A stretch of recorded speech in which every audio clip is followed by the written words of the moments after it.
ትዝታ ዛራዳ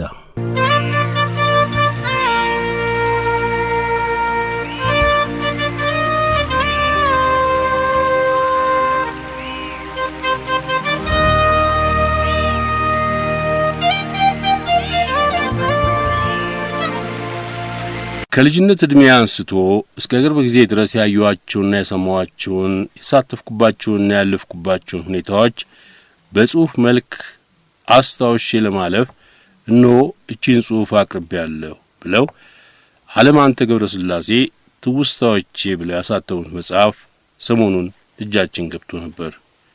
የትውስታዎቼ መጽሐፍ አዘጋጅ አቶ አለማንተ ገብረስላሴ በአዲስ አበባ ዩኒቨርሲቲ ሕግ ትምህርት ቤት ከተመረቁ ጊዜ ጀምሮ ለተወሰኑ ዓመታት በመሬት ይዞታና አስተዳደር ሚኒስቴር በሕግ አማካሪነት በኋላም በቋሚ ተጠሪነት ሰርተዋል። ትውስታዎቻቸው ስለ መሬት ይዞታ ብቻ አይደለም። በሀገራችን ፖለቲካ መሳተፍ ከጀመሩበት የ1966 ዓ.ም ለውጥ ጀምሮ የተሳተፉባቸውን በስደት ፈረንሳይና አሜሪካ በቆዩባቸው ጊዜያት የነበሯቸውን ገጠመኞችም በመጽሐፋቸው አስፍረዋል። አሜሪካ ውስጥ ተቋቁሞ በነበረው የኢትዮ ሱዳን ድንበር ኮሚቴ አባል ሆነው በቆዩበት ጊዜ የሚያወዛግበውን የድንበር ጥያቄ እንዴት እንደተነሳ መጠነኛ ዳሰሳም አድርገዋል። ለዛሬ ከመጽሐፋቸው ይህንኑ የኢትዮ ሱዳን ድንበር ጥያቄ ዳሰሳቸውን የትዝታችን ርዕሰ ጉዳይ አድርገናል። ለመጽሐፉ ባለመብት ለአቶ አለማንተ ገብረስላሴና መጽሐፉን እንድናገኘው ለረዱን በኒያላ ኢንሹራንስ ኩባንያ በእናንተ በአድማጮቻችንና በእኛ ባዘጋጆቹ ስም ከፍ ያለ ከበሬታ ያዘለ ምስጋና እናቀርባለን።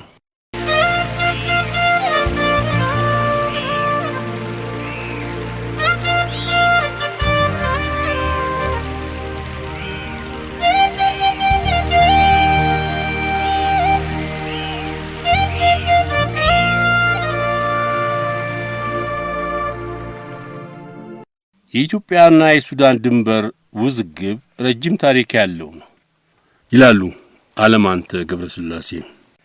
የቅርቡን ጊዜ እንኳን ብናስታውስ ለምሳሌ በ1964 ዓ.ም የጃንሆይ መንግስት መሬት ለሱዳኖች ሊሰጥ ነው በመባሉ አንዳንድ የክፍለ ሀገሩ ተወላጆች የተቃውሞ እንቅስቃሴ ጀምረው ነበር። አባቶቻችን በጋሻ በጎራዴና ጦር ጠብቀው ያቆዩዋትን አፄ ዮሐንስ አንገታቸውን የሰጡበትን ርስት ሱዳን ምኑ ተፈርቶ መሬታችን ይሰጠዋል፣ የኢትዮጵያ ሕዝብ ተነስ የሚል ሕዝቡን የሚቀሰቅስ ወረቀት በጎንደር ላይ ተበትኖ ነበር። በወያኔ ዘመንም የድንበር ጉዳይ በተቆርቋሪ ኢትዮጵያውያን ዘንድ አሳሳቢ ደረጃ ደርሶ ነበር። በአንድ ወቅት መለስ ዜናዊ ስለ ድንበሩ ለፓርላማ ገለጻ ሲያደርግ የኔ ነው የእናንተን እንካፈል የሚል የኢትዮጵያን ተስፋፊነት አቋም ነው ሱዳን ተሸክሞ የኖረው። የሱዳን መንግስት ይህን ተቀብሎ ማደሩ ደግሞ እንደ ጅልነት ተደርጎ ሊወሰድ አይችልም። አርቆ አሳቢነትን ያመለክታል። የጋራ ጥቅም ማየትን ያመለክታል። በዚህ አነጋገር የተበሳጩ የተለያዩ የአሜሪካን ግዛቶች የሚኖሩ ኢትዮጵያውያን የኢትዮጵያ ድንበር ጉዳይ ኮሚቴ የሚባል ስብስብ ፈጥረው የኢትዮጵያንና ሱዳንን ድንበር ጉዳይ ሲከታተሉ ቆይተዋል። ኤርትራ ከኢትዮጵያ ከመገንጠሏ በፊት የኢትዮጵያና የሱዳን ድንበር ቀይ ባህር ከሚገኘው ከራስ ካሳር ጀምሮ ቀድሞ ሩዶልፍ በአሁኑ ጊዜ ደግሞ ቱርካና እስከሚባለው የኬንያ ባህር ይዘልቃል። ርዝመቱም 1379.5 ማይል ነው። ድንበሩ አራት የተለያዩ ክፍሎችን ያካተተ ነው። የመጀመሪያው ክፍል ከራስ ካሳር ተነስቶ እስከ ጀበል አቡ ገማል ይዘልቃል። በአረብኛ ጀበል ተራራ ማለት ነው። ሁለተኛው ደግሞ ከዚህ ተራራ ተነስቶ እስከ ሴቲት ወንዝ ይደርሳል። ሶስተኛው ክፍል ከሴቲት ወንዝ ተነስቶ 6 ዲግሪ ሰሜን ላቲቲዩድና 35 ዲግሪ ምስራቅ ሎንጊቲዩድ እስከሚጋጠሙበት ነጥብ ድረስ ይዘልቃል። አራተኛውና የመጨረሻው ክፍል በሶስተኛው ክፍል ከተጠቀሰው መጋጠሚያ ተነስቶ ቱርካና ባህር ላይ ያቆማል። ኤርትራ ነጻ አገር ከሆነች በኋላ የመጀመሪያዎቹ ሁለት ክፍሎች ኢትዮጵያን አይመለከቱም። ይሁን እንጂ የሁለተኛው ክፍል ደቡባዊ ጫፍ በኢትዮጵያ በኤርትራና በሱዳን መካከል የሶስትዮሽ መጋጠሚያ ወሰን ትራይጃንክሽን በመሆን ያገለግላል። በ1897 ዓ.ም የእንግሊዝ መንግስት ጆን ሃሪንግተን የሚባል መልክተኛውን ከአጼ ምኒልክ ጋር በድንበሩ አወሳሰል ላይ እንዲደራደር ላከ። የመጀመሪያው ዙር ድርድር ሚያዝያ 15 ቀን 1899 ዓ.ም ተደረገ። ከአንድ ሳምንት በኋላ ሃሪንግተን የግብጽ ግዛት ነበር ያለውን መስመር አሳወቀ። አጼ ምኒልክ ሃሪንግተን ስላቀረበው ሐሳብ አንዳችም ማስተያየት አልገለጹም። ሆኖም ቤኒሻንጉል የኢትዮጵያ ግዛት እንደሆነ በማያሻማ መልክ አቋማቸውን አሳወቁ። ከወር በኋላ የሚኒሊክ አማካሪ የነበረው የስዊስ ተወላጅ አልፍሬድ ኢልግ የኢትዮጵያን አቋም የሚያሳይ ካርታ ለሃሪንግተን አሳየው። በዚህ ካርታ መሠረት የኢትዮጵያ ግዛት ከቶድሉቅ ተነስቶ እስከ መተማ ከዚያም እስከ ሶባትና ፒቦር ወንዞች መገናኛ ድረስ ከዚያም የፒቦርን ወንዝ ተከትሎ ለተወሰነ ርቀት ከቀጠለ በኋላ በስተደቡብ ምስራቅ በኩል እስከ ቱርካና ባህር ድረስ ይዘልቃል። ይህ በእንዲህ እንዳለ እንግሊዞች ገዳሪፍንና ሮሳሪስን እንደተቆጣጠሩ ሚኒሊክ በሰሙ ጊዜ ግንቦት 16 በተላከ ደብዳቤ የኢትዮጵያ ግዛት ወሰን ነጭ አባይ እንደሆነ ለሃሪንግተን መልእክት ላኩ። በዚሁ ቀን እንግሊዞች የአጼ ምኒልክን ጥያቄ ካላከበሩ አድዋ ላይ በጣሊያን ላይ ያደረሱትን ወታደራዊ ጥቃት በእንግሊዞች ላይ እንደሚደግሙት ኢልግ ሃሪንግተን አስጠነቀቀ። ሃሪንግተን ግን እኛ እንደ ጣሊያኖች አይደለንም በማለት በእብሪት መለሰ። ግንቦት 25 ቀን ሁለቱም ወገኖች ልዩነቶቻቸውን በማቻቻል ጊዜያዊ ስምምነት ላይ ደረሱ። ግንቦት 26 1899 ዓ.ም ሃሪንግተን ለአለቆቹ የላከው መልእክት እንደሚያሳየው ወሰኑ በቅድሚያ የጎሳ ድንበሮችን እንዲከተል ተስማምተዋል።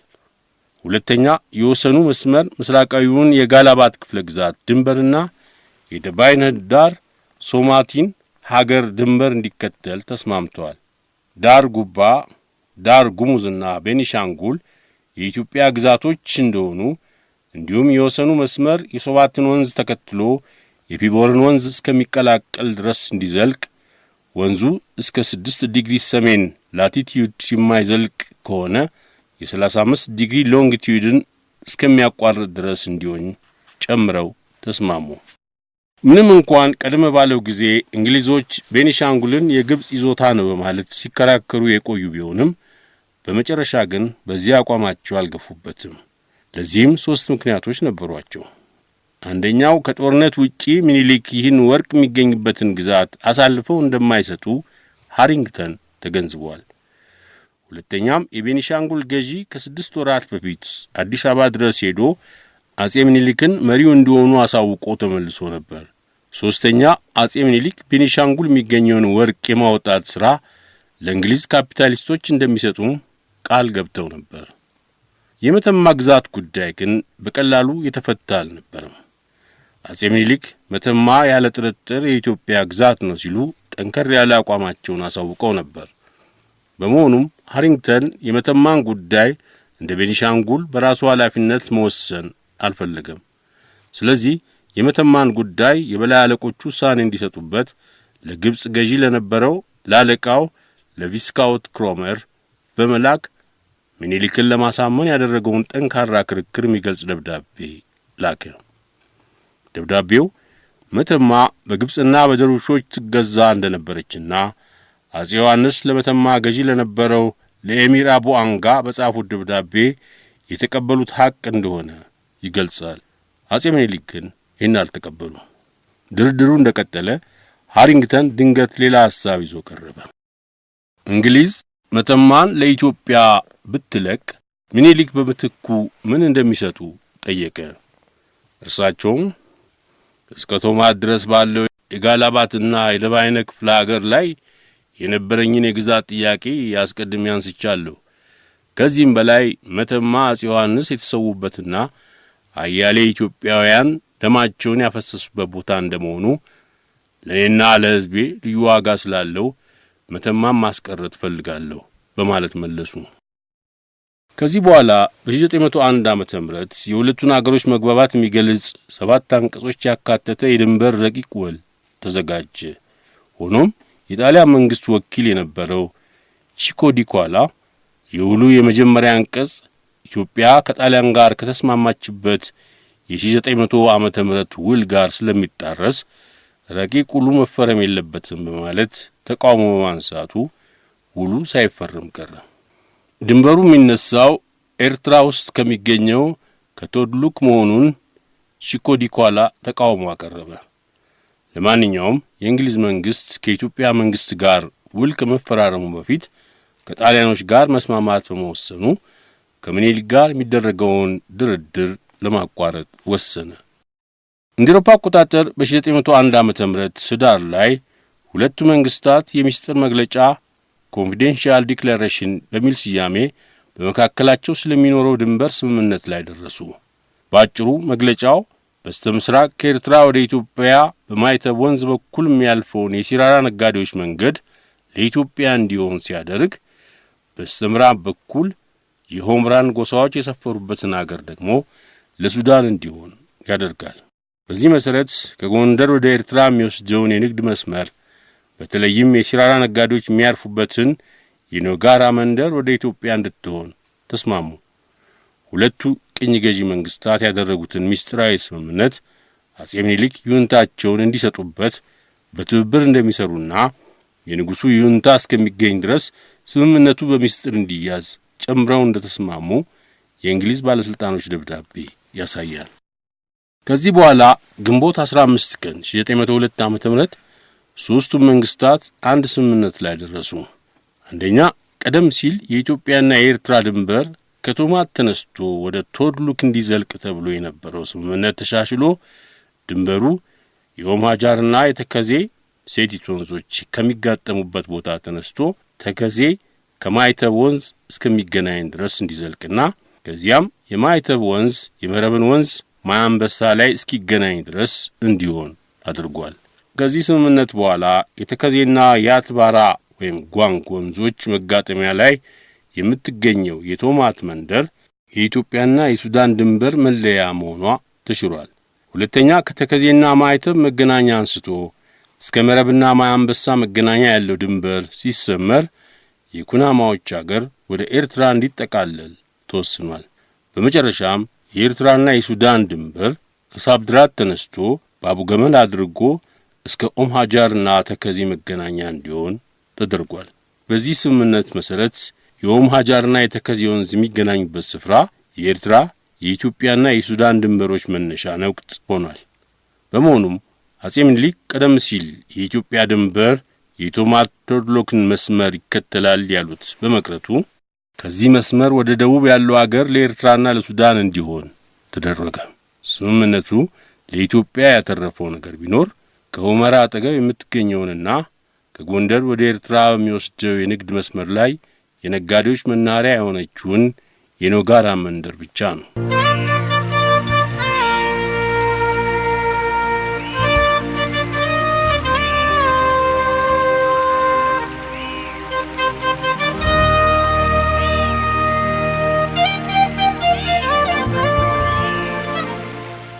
በኢትዮጵያና በኢጣሊያ መንግስታት መካከል በ1900 የተፈረመው ውል ያሻሻለው ስምምነትና የኢትዮ ሱዳንን ድንበር በተመለከተ በኢትዮጵያና በእንግሊዝ መንግስታት የተደረገው ውል ሁለቱም በአንድ ቀን ግንቦት 15 ቀን 1902 ዓ.ም ተፈርመዋል። የእንግሊዝ መንግስት የደብዳቤ ልውውጥ እንደሚያመለክተው ከሆነ ውሉን የእንግሊዝ መንግስት ነሐሴ 28 ቀን 1902 ዓ.ም አጽድቆታል። በኢትዮጵያ በኩል ውሉ በአጼ ምኒልክ መጽደቁን የሚያሳይ መረጃ ግን አላገኘውም ይላሉ አለማንተ ገብረስላሴ ትውስታዎች በሚሉት መጽሐፋቸው። በሶስቱም መንግስታት በተደረጉት ድርድሮች በእንግሊዝና በኢትዮጵያ እንዲሁም በእንግሊዝና በጣሊያን መካከል የኢትዮጵያን ግዛት ወሰን ለማመናመን የእንግሊዝና የጣሊያን መንግስታት ከፍተኛ ደባና ሻጥር አድርገዋል። ቀደም ሲል አጼ ምኒልክ ለአውሮፓ መንግስታት በገለጹት ተዘዋዋሪ ደብዳቤ የኢትዮጵያ ሰሜናዊ ወሰን የጓንግ ወንዝ ከተከዜ ጋር ከሚገናኝበት ከቶማት መንደር እንደሚነሳ ያሳወቁ ቢሆንም በመጨረሻ ግን የወሰኑ መነሻ በጣም ዝቅ ብሎ የተከዜና የኦም ሀጃር ወንዞች ከሚጋጠሙበት ስፍራ እንዲሆን ተደርጓል። ከዚህ ስፍራ በላይ ያለው አገር እንግሊዝ ትገዛው ለነበረው ለሱዳን ተሰጥቷል። በስተደቡብ በኩል የቀረው መሬት ጣሊያን ትገዛው ለነበረው ለኤርትራ ተከልሏል። በዚህ መልክ የተፈረመው ውል እንግሊዝና ጣሊያን በኢትዮጵያ ላይ ደባና ሻጥር እንደሰሩ ያሳያል። ይህን በግልጽ የሚያረጋግጠው ደግሞ ሁለቱ መንግስታት ሮም ላይ ህዳር 22 ቀን 1901 ዓመተ ምህረት ለአጼ ምኒልክ እንዳይገለጽ ሲሉ የተስማሙበት የምስጢር ሰነድ ነው። ቶማት ብቻ ሳይሆን ከኦማጃርና ተከዜ መገናኛ በ40 ኪሎ ሜትር ርቀት የምትገኘውን ጌራ የምትባለውን መንደርም እንግሊዞች ወደ ሱዳን ማካለል ችለዋል። የከሰላ ገዢ የነበረው የእንግሊዝ ባለስልጣን ኮሎኔል ኮሊሰን የኦምራን ጎሳ ተወላጆች ጠይቆ እንዳረጋገጠው ጌራ ላይ የኢትዮጵያ ሰንደቅ ዓላማ ተሰቅሎ እንደነበረ መስክሯል። ቶማት የኢትዮጵያ ድንበር መነሻ ሳትሆን የቀረችበት ሌላው ምክንያት በጊዜው አውሮፓውያን የሚከተሉት የሕግ አስተሳሰብ ሊሆን ይችላል። አፍሪካን ለመቀራመት በ1884 እና 85 የተሰበሰበው ዝነኛው የበርሊን ኮንግረስ እንደደነገገው አንድ አገር አንድን አካባቢ ግዛቴ ነው ሊል የሚችለው ግዛቱ መሆኑን የሚያሳዩ ምልክቶችን በመሬት ላይ ማሳየት ሲችል ነው። ምንም እንኳን በ1860ዎቹ ከጓንግ ወንዝ ማዶ ያለውን አገር ኢትዮጵያውያን ሰፍረውበት እንደነበረ ቢታወቅም የኢትዮጵያ ይዞታ የበርሊኑ ድምተኞች ያስቀመጡትን መመዘኛ የሚያሟላ ነበር ለማለት በእርግጠኝነት መናገር አይቻልም። እርግጥ ነው ለዱር አራዊት አደን ኢትዮጵያውያን ወደዚህ ግዛት ይሄዱ እንደነበር ይታወቃል። ነገር ግን አገሩ ለንዳድ በሽታ የተጋለጠ በመሆኑ ኢትዮጵያውያን ዘላቂ የመንደር ሰፈራዎችን አልመሰረቱም። ኢትዮጵያም መንግስታዊ ተግባሮችን በዚህ አካባቢ አታካሂድም ነበር። አጼ ምኒልክ ለአውሮፓውያን ባሳወቁት ደብዳቤ ዋነኛ ዓላማቸው የኢትዮጵያን ጥንታዊ ግዛት ለማስከበር የነበረ ቢሆንም ከእንግሊዞች ጋር በ1902 ባደረጉት ስምምነት ግን ዓላማቸውን ማሳካት አልቻሉም። ይህም የሆነው ከላይ የተጠቀሱት ምክንያቶች በተጨማሪ በጊዜው የጂኦግራፊና ካርቶግራፊ ዕውቀት ያላቸው ኢትዮጵያውያን ባለመኖራቸው ነበር። እንግሊዞች ግን ውሉ ከመፈረሙ በፊት በሙያ ዕውቀት ያላቸውን ሁለት የጦር መኮንኖች ወሰኑን እንዲያጠኑና የሁለቱን አገሮች የግዛት ወሰን የሚመለከት ካርታ እንዲያዘጋጁ አድርገው ነበር። በዚህ መሰረት ሻምበል ኦስቲን ከሶባት ወንዝ አንስቶ እስከ ቱርካና ሐይቅ ያለውን የወሰኑን ክፍል፣ ሻለቃ ጎይን ደግሞ ከአባይ እስከ ሶባት ወንዝ ያለውን ክፍል እንዲያጠኑ ኃላፊነት ተሰጥቷቸው ነበር። የ1902 ዓመተ ምህረት ውል የተፈረመው እነዚህ ሁለት መኮንኖች ስለ መሬቱ አቀማመጥ ባሰባሰቡት መረጃ መሰረት ነው። ውሉ 5 አንቀጾችን አካቷል። የመጀመሪያው አንቀጽ የሁለቱ አገሮች ድንበር ከውሉ ጋር አባሪ በሆነው ካርታ ላይ በቀይ ቀለም የተመለከተው ነው ይላል። ሁለተኛው አንቀጽ ወሰኑ በሁለቱ አገሮች የተወከሉ ሰዎች የሚገኙበት የወሰን ኮሚሽን አማካይነት እንዲካለል ይሆናል ይልና ወሰኑ በዚህ መልክ ከተረጋገጠ በኋላ ወኪሎቹ ወሰኑን ለየአገራቸው ሕዝብ ያሳውቃሉ ይላል። አንቀጽ 3 ከእንግሊዝ ወይም ከሱዳን መንግስት ፈቃድ ካላገኘች በስተቀር ኢትዮጵያ የአባይን የሶባትን ወይም የጣናን ውሃ የሚያስቀር ስራዎች እንዳትሰራ ወይም ሌሎች እንዲሰሩ እንዳትፈቅድ ይከለክላል። የውሉ አንቀጽ 1 ይህ ውል 2 ቅጂ ያለው ሲሆን በአባሪነት የተያያዘው ካርታ በቀይ ቀለም እንደሚያመለክተው የወሰኑ መስመር ከኦምሃጃር ወንዝ ተነስቶ እስከ ጋላባት፣ ጥቁር አባይ፣ ባሮ፣ ፒቦርና ኦኮቦ ወንዞች ድረስ ቀጥሎም እስከ መሊልና የ6 ዲግሪ ሰሜናዊ ላቲቲዩድና የ35 ዲግሪ ምስራቃዊ ሎንጊቲዩድ እስከሚገናኙበት ድረስ ይሆናል።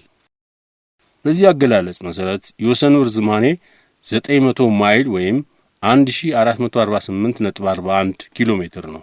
ከላይ የተጠቀሱት ወንዞችን እንደ ወሰን መካለያ ከሚሰጡት በቀር ይህን ያህል ርዝማኔ ያለውን ድንበር ከላይ በተጠቀሰው ድፍን ባለ መልክ ማስቀመጡ ድንበሩን በትክክል ለመረዳት ጠቀሜታው ውሱን ነው። በመጨረሻ ሳይፈረም ቢቀርም የ1901 ዓመተ ምህረት ረቂቅ ውል ከአሁኑ ውል በተሻለ መንገድ ወሰኑን ያመለክታል። ምክንያቱም ያኛው ውል የተለያዩ የቦታዎችን ስሞች በዝርዝር ይገልጽ ነበር። ለማንኛውም ይህ የውል ረቂቅ ሳይፈረም በመቅረቱ ምንም ጠቀሜታ የለውም። ቺኮ ዲኮላ በውሉ ሂደት ጣልቃ እስኪገባና ድርድሩ እስከሚፋለስ ድረስ አጼ ምኒልክ የድንበር ካርታ የሌለውን ውል ለመፈረም ዝግጁ ነበሩ። እንዲሁም የ1902 ውል ወሰኑን በሁለቱም ዘዴዎች ማለትም ድንበሩን በቀይ መስመር የሚያመለክት ካርታና የቦታዎችን ስም በዝርዝር የሚገልጽ ውል ማዘጋጀት ይቻል ነበር። ለማንኛውም የውሉ አባሪ በሆነው ካርታ ላይ የተመለከተው መስመር የድንበሩ አወሳሰን ዋነኛ ማስረጃ እንደሆነ ሁለቱም መንግስታት የተቀበሉት ጉዳይ ነው። ከዓለም አቀፍ ሕግ አንጻር በውሉ ተፈጻሚነት ላይ ሁለት ጥያቄዎች ሲነሱ ቆይተዋል። የመጀመሪያው ውሉ በእንግሊዝ መንግስት ጸድቋል ወይ የሚለው ሲሆን ሁለተኛው ደግሞ ውሉ በማጭበርበርና ኃይልን ተጠቅሞ በማስፈራራት የተፈረመ ነበር ወይ የሚለው ነው። ቀደም ባለው ጊዜ አንዳንድ የኢትዮጵያ ባለስልጣናት ውሉ በእንግሊዝ መንግስት ስላልጸደቀ በኢትዮጵያ ላይ አስገዳጅነት ሊኖረው አይችልም የሚል አቋም ይዘው ነበር። ይህ የሚያዋጣ ክርክር አይደለም። ምክንያቱም የእንግሊዝ መንግስት ነሐሴ 28 ቀን 1902 ዓ.ም አጽድቆታል። ጥቅምት 28 1902 የጸደቀ ውል ቅጂ ለኢትዮጵያ እንደተላከ የእንግሊዝ መዛግብት ያሳያሉ። ሆኖም ይህ መረጃ በኢትዮጵያ በኩል ደብዛው ያለ አይመስልም። ያም ሆነ ይህ የኢትዮጵያ መንግስት እንደ መንግስት የወሰኑን አከላለል አስመልክቶ ካልሆነ በቀር የውሉን ተፈጻሚነት ጥያቄ ውስጥ አስገብቶ አያውቅም። ውሉ በተጭበረበረ ዘዴና በማስፈራራት የተፈጸመ ነበር የሚለው ክርክርም ሩቅ መንገድ የሚወስድ አይደለም። እርግጥ ነው እንግሊዝና ጣሊያን በ1901 ዓ.ም ከአጼ ምኒልክ ጀርባ በሚስጥር የደረሱበት ስምምነት ኢትዮጵያን ለማጭበርበርና የሚገባትን ግዛት ለራሳቸው ለመከፋፈል ነበር። ሆኖም በዓለም አቀፍ ሕግ መሰረት በኃይል ወይም በማጭበርበር ግዛቴ ተወስዶብኛል የሚል መንግስት ድርጊቱን እንደተገነዘበ ወዲያውኑ ተቃውሞውን መግለጽ አለበት። አለበለዚያ የውሉን አስገዳጅነት እንደተቀበለ ይቆጠራል። የኢትዮጵያ መንግስት ይህን መሰል ተቃውሞ አሰምቶ አያውቅም። የእንግሊዝና የጣሊያን ደባና ማጭበርበር አጼ ምኒልክ ወይም ከርሳቸው በኋላ የመጡ የሀገር መሪዎች ቢያውቁትም ኖሮ በ19ኛውና በ20ኛው ክፍለ ዘመን ግዛቴ በኃይል ወይም በማጭበርበር ተወስዶብኛል ብሎ መሞገት በዘመኑ ይሰራበት በነበረው ሕግ መሰረት የሚቻል ነገር አልነበረም። በ1919 ዓ.ም የሊግ ኦፍ ኔሽንስ እስከተመሰረተበት ጊዜ ድረስ ኃይልንና ማጭበርበርን ተጠቅሞ የሶስተኛው ዓለም አገሮችን መውረር የቅኝ ገዢዎች በሕግ የተደገፉ የብሔራዊ ጥቅምና ማስፈጸሚያ መሳሪያዎች ነበሩ። እንዲሁም በዓለም አቀፍ ሕግ መሰረት ማንኛውም ሁኔታ ወይም ክርክር የሚመዘነው በጊዜው ተፈጻሚ ከነበረው ሕግ አንጻር እንጂ ወደ ኋላ ተመልሶ አይደለም። ከዚህ መርህ ተነስቶ ይመስላል የኢትዮጵያ መንግስት በ1902ቱ ውል ሕጋዊ አስገዳጅነት የለውም የሚል ክርክር አንስቶ አያውቅም። የሚነሳው ዋነኛ ክርክር ድንበሩ የውሉ አንቀጽ 2 በሚያዘው መሰረት አልተካለለም የሚል ነው። የውሉ አንቀጽ 2 ድንበሩ የሚካለለው ሁለቱ ተዋዋይ ወገኖች በሚያቋቁሙት የጋራ የድንበር ኮሚሽን አማካይነት ነው በማለት በግልጽ አስቀምጦታል። ቀጥሎም የድንበሩ አከላለል ከተጠናቀቀ በኋላ ድንበር አካላዮቹ የሀገራቱን የድንበር ወሰን ለዜጎቻቸው ማሳወቅ አለባቸው ይላል። ውሉ በግልጽ ያስቀመጠውን ግዴታ ወደ ጎን በመተው ሻለቃ ጉዌን በ1903 ዓ.ም ከተከዜ አንስቶ እስከ ባሮ ወንዝ ድረስ ያለውን የድንበር ወሰን በግሉ አካሏል።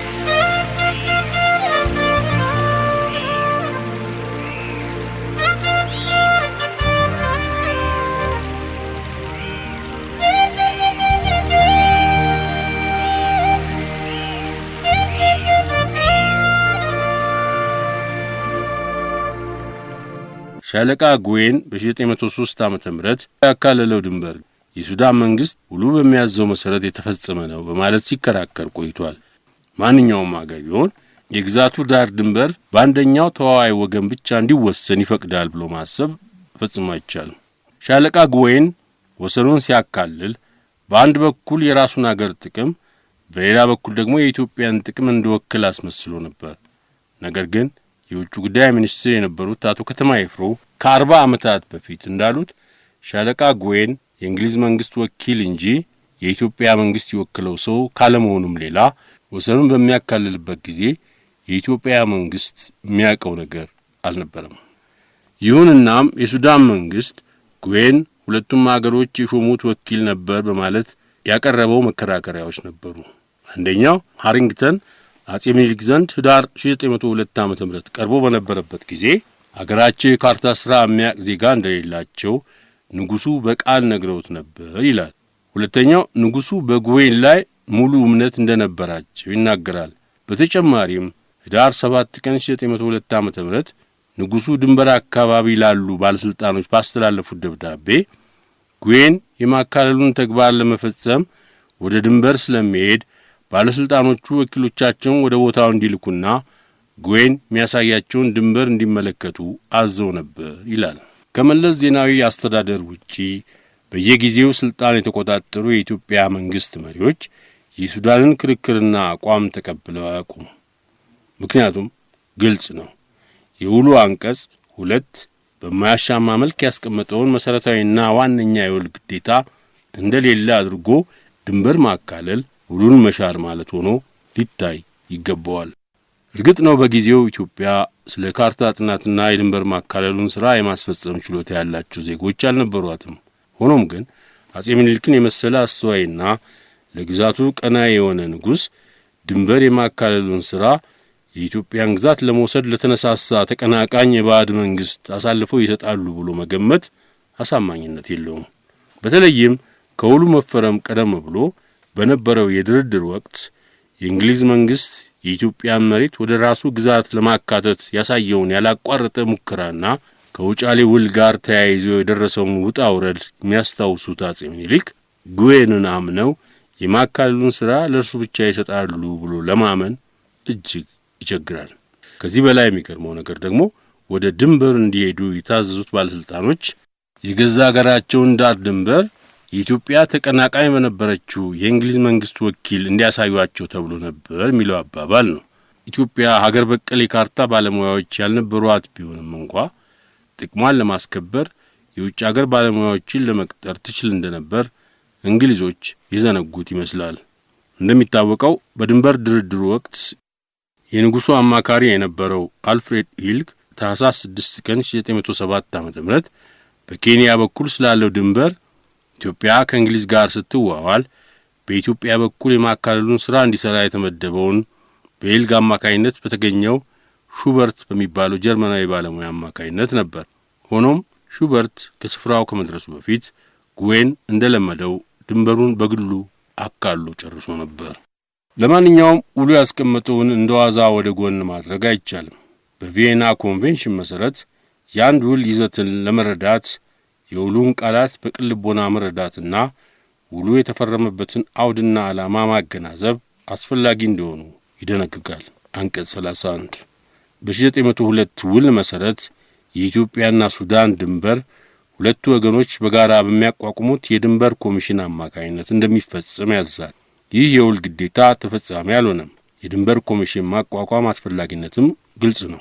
ሁለቱም ተዋዋይ ወገኖች የተሳተፉበትና በማያሻማ ሁኔታ የተስማሙበት ድንበር መኖር የወደፊቱ ውዝግብ ለማስቀረት ስለሚረዳ ነው። ውሉ በግልጽ ያስቀመጠውን ግዴታም አጼ ምኒልክ በቃላቸው ሽረውታል ሲል የሱዳን መንግስት የጉዌን ድንበር ተቀባይነት እንዳለው ይከራከራል። ይሁን እንጂ የቪየና ኮንቬንሽን እንደደነገገው በሁለቱ ሀገሮች የሚደረግ ስምምነት በጽሁፍ መሆን አለበት ይላል አንቀጽ 3። ስለሆነም አጼ ምኒልክ የድንበር አስተዳዳሪዎቻቸውን ጉዌን የሚያሳያቸውን ድንበር እንዲመለከቱ አዘው እንኳን ቢሆን ድንበሩን መመልከትና አከላለሉን መቀበል የተለያዩ ጉዳዮች ናቸው። አስተዳዳሪዎቹ ድንበሩን ከተመለከቱ በኋላ አጼ ምኒልክ አከላለሉን መቀበላቸውን የሚያሳይ ማስረጃ እንግሊዞችም ሆኑ ሱዳኖች ማቅረብ አይችሉም። ሁለተኛ አጼ ምኒልክ ይህን የቃል ትእዛዝ በእርግጥም መስጠታቸውን የሚያሳይ ማስረጃ የለም። ሆኖም አጼ ምኒልክ በድንበር ለሚገኙ አስተዳዳሪዎች የላኩት ነው የሚሉት ደብዳቤ እንዲህ ይላል። ይህን ደብዳቤ ይዞ ወደ እናንተ የሚመጣው እንግሊዛዊ የሱዳንና የኢትዮጵያን ድንበር እንዲያሳያችሁ ወደ እናንተ ልከነዋልና የሚያሳያችሁን ድንበር ለማየት አንድ ደህና ሰው ወደ ድንበር እንድትልኩ ይሁን። ድንበሩን የሚያሳዩ ምልክቶችን ካሳያችሁ በኋላ ድንበሩን አልፋችሁ እንዳትሄዱ ወደፊት እኔ ካርታ የሚያቅሰው ልኬ የድንበሩን ትክክለኛነት አረጋግጣለሁ። ደብዳቤው የንጉሱን ማህተም ያልያዘ ከመሆኑም በላይ የተጻፈበትን ቀንና ዓመተ ምህረት እንኳን አያመለክትም። ቀጥሎም አጼ ምኒልክ ጉዌን ያካለለውን ድንበር ለመቀበል ስምምነት እንዳደረጉ አይናገርም። እንዲያውም ደብዳቤው የሚያሳየው ተቃራኒውን ነው። ይኸውም ንጉሱ ድንበሩን ከመቀበላቸው በፊት ካርታ በሚያቅሰው አማካይነት የድንበሩን አከላለል እንደሚያረጋግጡ በግልጽ ይናገራል። ይሁን እንጂ አጼ ምኒልክ በዘመናቸው ጉዌን ያካለለውን ድንበር ከካርታ ባለሙያ ያረጋግጡበትና የተቀበሉበት አንዳችም ማስረጃ የለም። ጉዌን ያካለለው ድንበር እስካሁኗ ጊዜ ድረስ በኢትዮጵያ መንግስት በኩል እልባት አላገኘም ይላሉ አለማንተ ገብረስላሴ።